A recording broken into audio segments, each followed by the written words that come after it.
보살도는 자기가 남을 돕는 행위 안에 나도 이렇고 남도 이렇고 그게 이미 선정이고 이게 우주의 공식대로 내가 살아가는 거란 자각을 하고 있어야 보살이에요.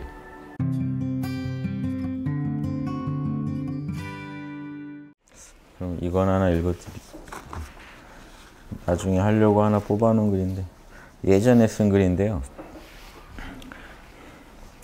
제목이 이거 한 장 좀 더 되는데 대승보살의 길을 예전에 정리해 놓은 것 같아요. 제가 그래서 우연히 자료 찾다가 발견돼서 출력해 놨는데 요즘 하는 얘기랑 뭐 똑같습니다. 그래서 첫 번째 이게 한 7단락의 이야기인데요.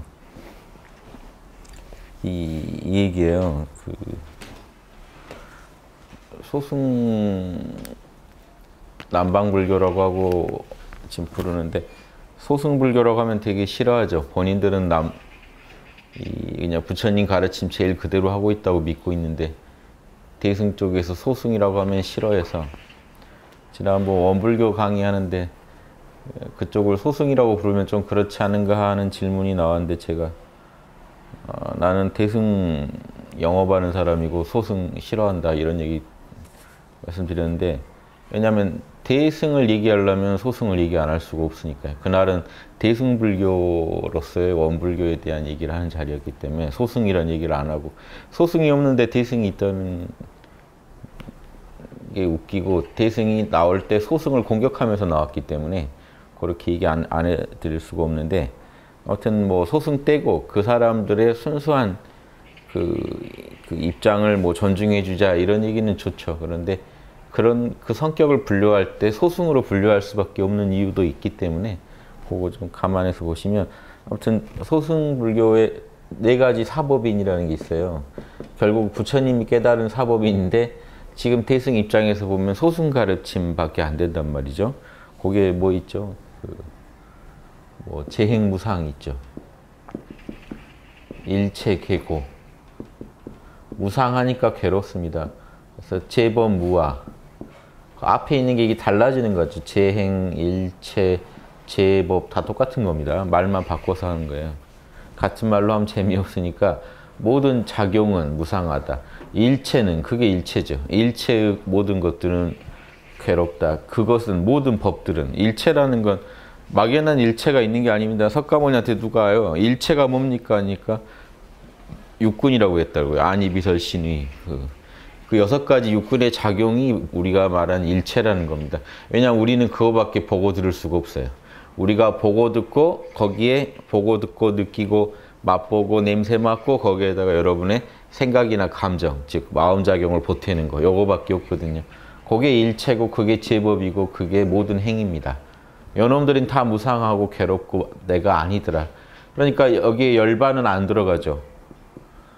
근데 지금 그 초기 불교 하는 분들이요, 혼동시키는 게 사람들을 열반을 제법에다 넣어버려요. 열반도 법이다 해가지고 넣어버리니까 열반이 무아인 따라서 우리는 나라는 게 없다. 열반이 무아다 이런 얘기를 주장하시는데 그거 전혀 다른 얘기입니다. 그 얘기랑은 여기 들어가는 모든 것들은 오온 가지고 얘기한 거예요. 어느 불경에도 오온 외에 제법, 일체, 재행을 얘기하신 적이 없어요. 열반은 그리고 소승불교에서도 열반은요 무위법이라고 그래서 이 제법에 들어가지 않는 법이라고 따로 분류해요. 여기는 인과에 들어가지 않는 법이에요. 예. 그래서 이 열반만은 적정하다. 무상고 무아가 아니라고 얘기했죠. 이렇게까지 해놨는데 열반을 자꾸 제법에다 무위법도 법 아니냐 해서 넣어버리니까 논리가 계속 말도 안 되는 대로 흐르는 거죠. 제가 이런 글을요 전문가들이 쓴 글도 봤어요. 그래서 기가 막혀서 말씀드립니다. 아무튼 여기까지 가면 우리가 돌 얻어요. 열반 적정을 처음 맛보면 수다원가, 이거를 이제 체화시키기 시작하면 사다함가, 요걸로 욕계에서 오는 온갖 탐진치를 내려놓을 수 있으면 아나함가, 그런데 이제 미세한 인간의 마음에 일어나는 미세한 그런 탐진치까지 잡을 수 있으면 이제 아라한. 이게 뿌리를 뽑는 게 아니에요. 아라한이나 이런 쪽들은 뿌리 뽑는 데는 관심 없어요. 나한테 영향을 전혀 못 미치게 만드는 거죠. 왜냐하면 그놈들은 본성이 무상고 무아인데 얘네들은 어떻게 하겠어요. 본성이 무상고 무아인 것들과 접속하지 않게 만드는 겁니다. 그래서 법구경에도 이것들을 싫어하여 떠나면 열반에 도달한다고 돼 있지 요놈들하고 싸우라고 돼 있지는 않아요. 그런데 그렇게만 하면 아라한만 되면 돼. 그 대신에 무상고 무아는 계속 일어나겠죠.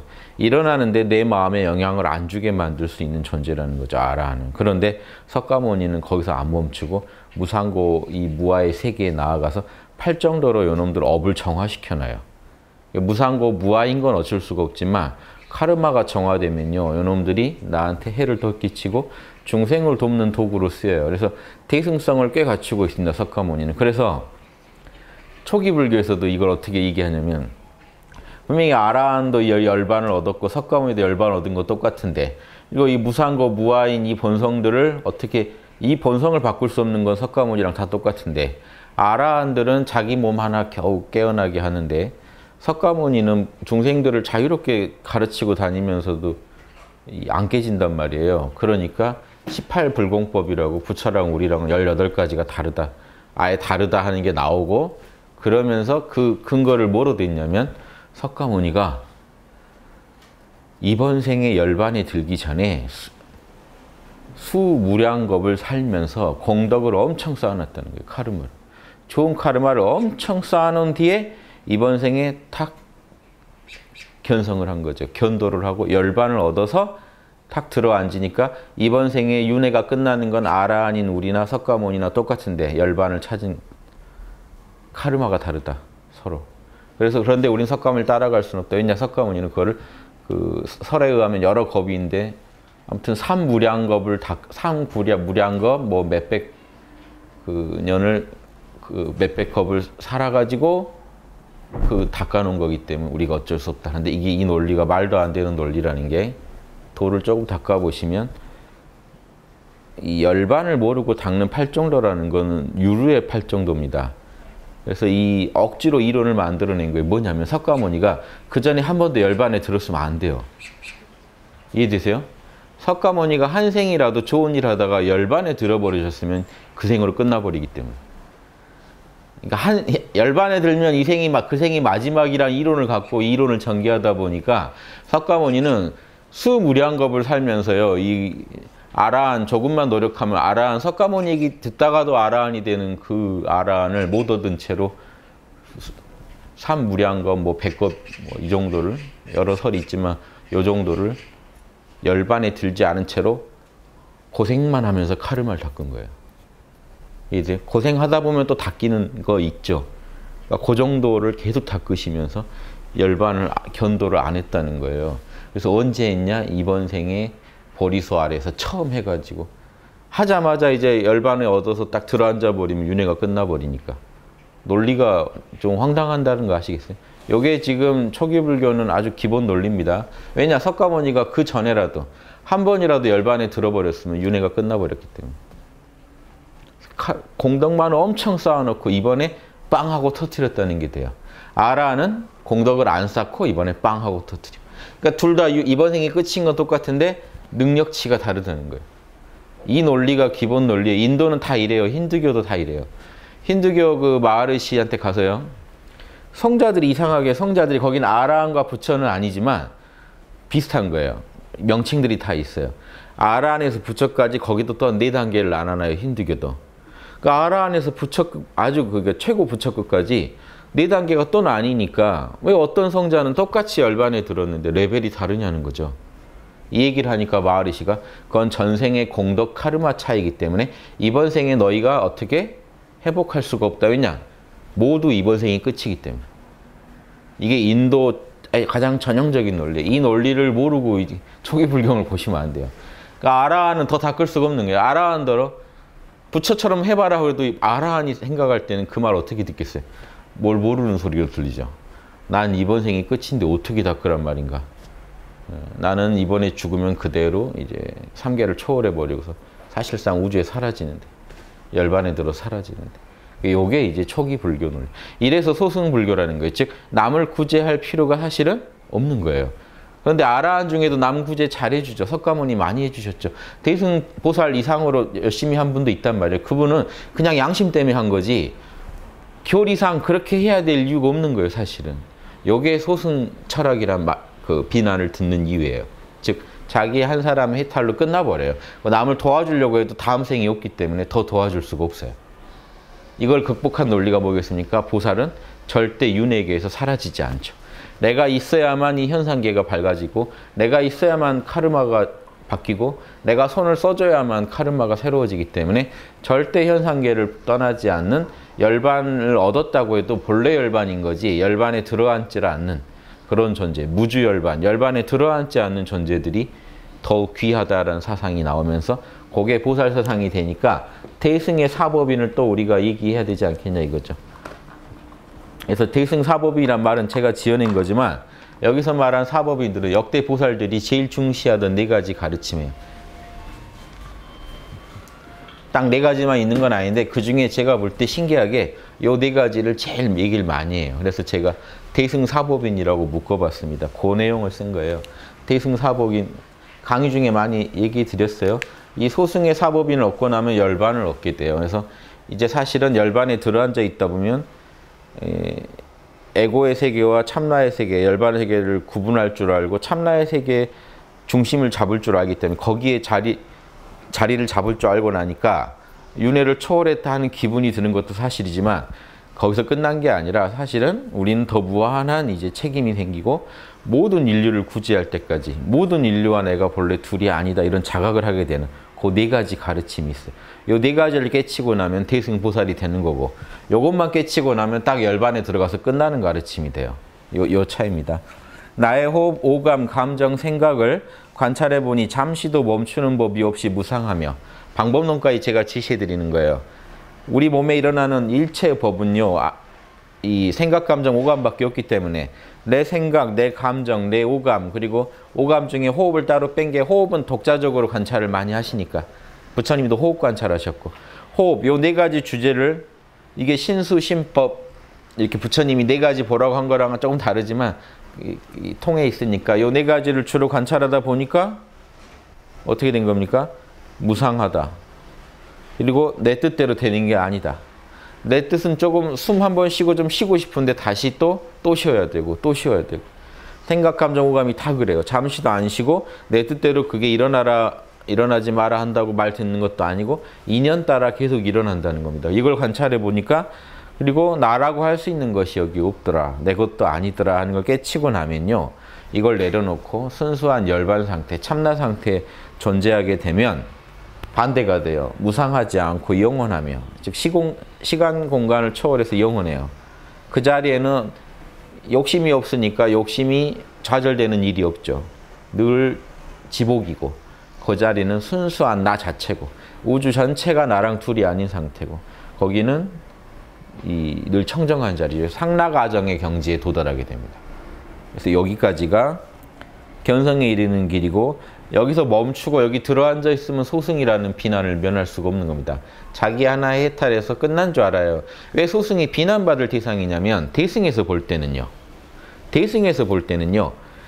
에고나 나 하나가 있지 참나 차원에서는 독자적 나라는 게 없다는 거예요. 우주 전체가 한 생명이에요. 그러니까 내가 해탈을 하고 내가 열반에서 이제 벗어날 힘이 생겼다는 이유만으로 수행이 끝난다고 생각하는 것 자체가 소승적인 생각이라는 거예요. 즉 시야가 좁은 생각이라는 겁니다. 그래서 여기서 지금 생각을 더 해보는 거죠. 이 열반 자리에서 다시 무상고 무아를 껴안고 보면 요놈들이 다 무아에서 나왔지 열반에서 나왔지 다른 데서 나온 게 아니더라는 걸 깨치고 나면요. 세상이 달라 보이죠. 그때 달라 보이는 그 지혜들이 이 충분한 참나 체험과 참나 상태에서 이게 여기까지는 아공이죠. 내가 공하다는 것도 알아보고 여기서 한 단계 더 나가서 법공 거기서 보고 듣고 느끼는 생각, 감정, 오감은요. 참나의 작용이라고 하고 느껴보니까 둘이 아닌 거고 전체가 그러면 하나의 참나의 작용인 거죠. 온 우주 전체가 진여의 바다인 거죠. 요걸 깨치고 나니까 지혜와 자비가 그전에는 부족했구나 하는 거를 깨닫게 되고 만약에 소승에 머물게 되면요. 대승이 비판을 뭐로 했냐면 지혜가 부족하다. 이 수행자들은 선정에만 집착한다. 자비가 부족하다. 이렇게 얘기했거든요. 그래서 사실은 자신도 구제할 수 없는 가르침이다. 이런 식으로는. 자기만 구제한다지만 사실은 자신도 구제하지 못한다. 중생이 아픈데 나도 아파야 되기 때문에 사실은 나 혼자 아픔을 못 느끼고 있다는 것 자체는 사실은 나에 대해서도 잘 모르고 있는 거라는 그 주장을 해요.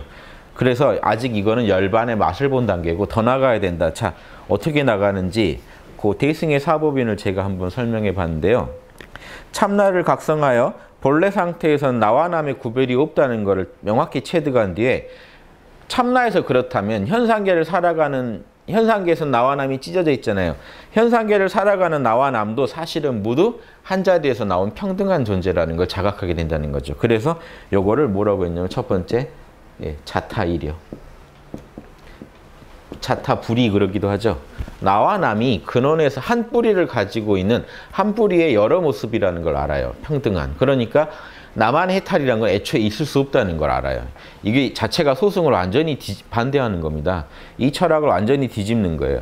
나만의 윤회에서의 해탈이라는 건 있을 수가 없다. 그리고 윤회계라는 거 또 하나가 더 나와요. 즉 나만의 해탈이라는 건 있을 수 없다는 게 나오고 일체 중생이 모두 해탈하기 전에 사실 나의 해탈이라는 건 불가능하다는 것까지 나오고 그럼 실제로 모든 중생이 윤회에서 해탈해야 되느냐? 거기에 대해 다른 식견이 생겨요.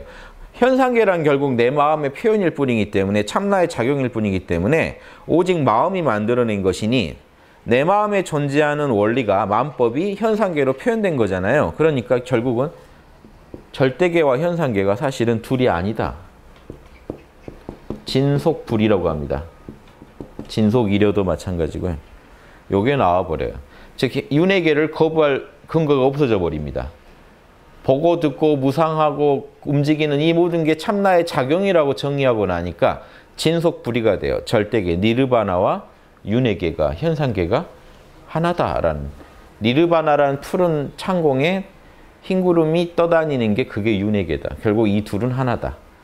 니르바나라는 바다에, 진여의 바다에 파도가 일어나고 사라지는 게 윤회계다. 요 말을 그냥 상징으로 듣지 마시고요. 실감난 얘기입니다. 하나라는 거예요. 진짜 둘이 하나라는 거예요. 진짜 둘이 하나로 돌아가고 있다는 거예요. 절대계도 혼자 있는 게 아니라는 거예요. 절대계는 현상계를 필요로 하고 현상계는 절대계를 필요로 한다. 이 둘이 굴러갈 때 우주는 제일 제대로 된 맛이 난다는 거예요. 그러니까 열반에 들어가서 윤회계를 떠나야겠다는 발상 자체가 잘못됐다는 얘기를 하는 게 진속불입니다. 요 구절들만 정확히 하시면요. 소승으로 갈 수가 없는 거고 여러분이 보살도로 갈 수밖에 없는 진리들입니다. 자타이려, 나와 남은 본래 하나다. 진속이려. 그러니까 여기서 역지사지를 해야 된다는 것도 다 나오죠. 진속불이. 현상계랑 절대계 나누지 마라. 신과 만물을 피조물을 나누지 마라 이겁니다. 피조물하고 조물주를 나누지 마라. 본래 하나다. 세 번째는 뭐 있습니까? 그러니까 무주열반. 그러니까 집착 없는, 머무름이 없는 열반을 얻어야 된다. 즉 열반에 머무르지 마라 이겁니다. 그냥 살아 움직이고 말하고 행동하는 그 자체가 다 열반이다. 다 열반의 작용인데 그러니까 열반에 머무르지 마라 이렇게 풀 수도 있지만 본 의미는 집착이 없는 열반을 얻었다는 겁니다. 보살이. 늘 열반인데도요. 열반이라는 고정된 상이 없어요. 말하고 행동하고 중생 구제하고 다니며 육바람을 쓰는 게 다 열반이라고 생각하는 그런 열반을 얻었다는. 그 마지막은요. 그렇게 해서 얻고 나면 이것도 한번 생각해 보세요. 현상계가 결국 내 참나의 작용이라면 하늘에는 추나추동, 동양식으로 말하면요. 추나추동, 즉 생장수장입니다. 불교도 똑같아요. 성주개공이라고 그래요. 만들어져서 생겨나서 머물다가 무너져서 사라진다가 동양에서는 생장수장, 태어나서 자랐다가 쪼그라들어서 사라지고 씨알만 남긴다. 이렇게 해서 순환하는 이 공식이 어디 있겠어요? 우리 마음 안에 있다는 거죠. 현상계에서 일어나는 것들은 다 내 참나의 그 원리가 있다는 겁니다. 근거가. 여러분 참나가 여러분의 근거라는 거예요. 여러분이 생각, 감정, 오감으로 보고 듣고 느끼고 사는 모든 것의 근거가 어디 있다고요? 설계도가. 그 원래 프로그램이 다 어디 저장됐냐? 우리 참나 자리예요. 이걸 자각하셔야 돼. 진속불이라는 것에 그것까지 보셔야 진속불입니다. 결국은 현상계에 돌아가는 모든 공식은 내 참나 자리에 다 있다. 내 참나가 이게 내 참나가 아니다. 왜 네 참나에 다 들어있냐? 내가 말한 참나라는 건 나를 통해 체득한 참나, 느낀 참나라는 거지. 참나 자체는 나와 남이 없기 때문에 우주 공통이라. 우주 공통의 프로그램을 다 하나씩 지금 자기 속에서 찾을 수 있게 갖고 다니시면서도 못 찾고 계신 거죠. 어떻게 보면 여러분이 각각의 지역 서버고 내면에 집중하시는 순간 여러분 중앙 서버에 그냥 들어가셔서 똑같은 걸 보고 들으시면서도 지금 여러분은 그게 나를 통해서 에고를 통해서 보고 들은 것 같으니까 꼭 내 거라든가 어떤 개체성을 부여해 가지고 우리가 받아들이니까 이 말이 지금 잘 안 와닿으실 수 있는데 개체성을 내려놓고 자꾸 명상을 통해서 느껴보시면 누구나 느끼실 수 있다고 봅니다. 그래서 내 마음 안에도 밖에 우주 돌아가는 게 생장수장이 있는 것처럼 세계에서는요. 내 마음에서는 희노애락 이니에지가 또 공식대로 돌아가고 있단 말이죠. 공식대로. 요걸 잘 이해하신다면요. 안팎과 밖이 원리상에서도 하나로 돌아간다는 것도 아실 수 있어요. 이거는 동양 철학, 주역 철학을 좀 활용하시면 더 쉽게 일체유심조가 이해될 수 있습니다. 그래서 이니에지 같은 육바라밀이 우리 본성이라는 거를 알면요. 그게 우리 안에 무루의 청정한 종자. 루는 번뇌 루자거든요. 무루면 번뇌가 없는 청정한 종자로 우리 안에 참나의 힘이 원래 있는 거 아닙니까? 그래서 그것대로만 우리가 행동하면은 문제가 발생하지 않고 선한 과보가 생긴다는 거. 그리고 만약에 우리 에고가 이걸 방해해서 탐진치로 방해하면 이 본성이 왜곡되면서 나쁜 카르마가 생긴다는 거. 이걸 안다면요. 결국에는 천지의 모든 작용이 생장수장을 표현한 것에 불과한 만큼 인간도 자신의 에고를 극복하고 자연을 본받아서 이니에지, 즉 육바라밀을 잘 발휘해서 육바라밀을 발휘하시기만 하면 여러분 본성대로 하시기만 하면 여러분은 자기도 이롭게 하고 남도 이롭게 할 수밖에 없죠. 홍익인간을 할 수밖에 없죠.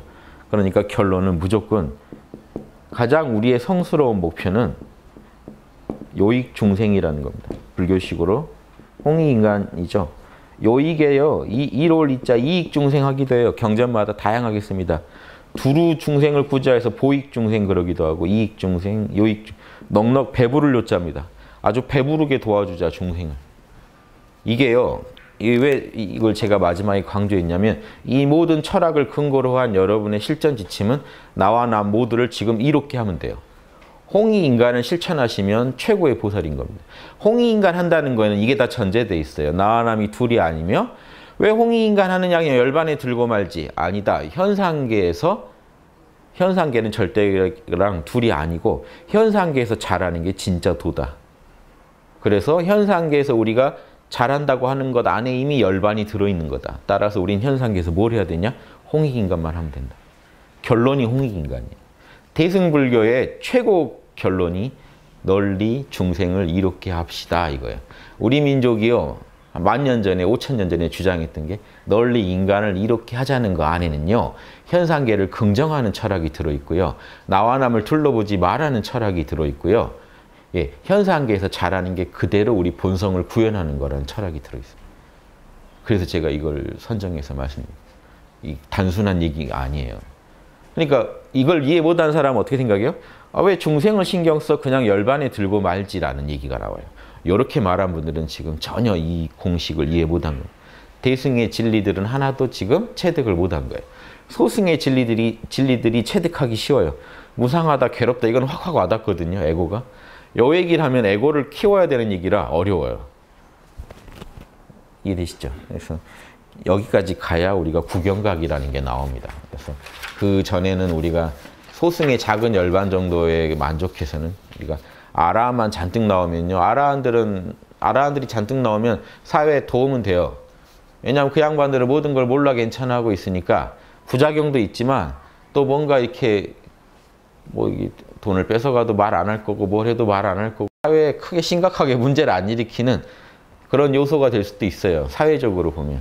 그런데 그것만으로는 중생들을 적극적으로 돕는다고 말하기가 힘들고 홍익인간이 구현된다고 말하기 힘드니까 적극적인 보살들이 나와 주셔야만 세상이 바로잡히고 세상을 바로잡으면서 그대로 수행을 하고 있는 거예요. 그 행위가 그대로 열반이기 때문에. 이 정도 이제 실력이 없으면 사실 보살도를 걷기가 힘듭니다. 즉 뭐냐면 홍익인간 할 때마다 나는 수행을 못하고 있고 수행을 손해보고 있다고 느끼시고 내가 희생해서 남을 돕고 있다고 느끼신다면 지금 보살도가 뭐 잘못되고 있는 거예요. 소승이 억지로 끌려나와서 보살하고 있는 보살도 있는 격이에요. 그거 아닙니다. 보살도는 자기가 남을 돕는 행위 안에 나도 이롭고 남도 이롭고 그게 이미 선정이고 이게 우주의 공식대로 내가 살아가는 거란 자각을 하고 있어야 보살이에요. 그러니까 기질이 좋아서 하고 계셔도 한계가 있고 억지로 이렇게 끌려 나와서 보살도 하고 있어도요. 하다가 다 멈추게 돼 있어요. 그런 보살도는. 내면에 스트레스가 쌓이게 돼 있어요. 그래서 여러분 진짜 기분 좋게 보살도 하시는 분은요. 이런 공식들을 스스로 어느 정도 느끼시니까 하고 계시는 거라는 것도 아시고 이미 하고 계신 분은 한번 이론을 점검해 보시고 이론 먼저 지금 깨치신 분은 반드시 현실에 나아가서 이걸 구현하시길 바랍니다. 그래서 애증에는 한번 써놓은 글인데 요즘 강의하는 것도 다 이 내용이죠. 그래서 대승보살의 길은 이런 거다. 소승의 길과 다른 게 아니라 소승의 이 체험하는 걸 다 체험하되 결론을 다르게 내렸을 뿐이에요. 완전히 다른 체험을 하는 게 아니라. 이것도 한번 알아두시면 좋겠습니다. 예, 여기까지 마치겠습니다.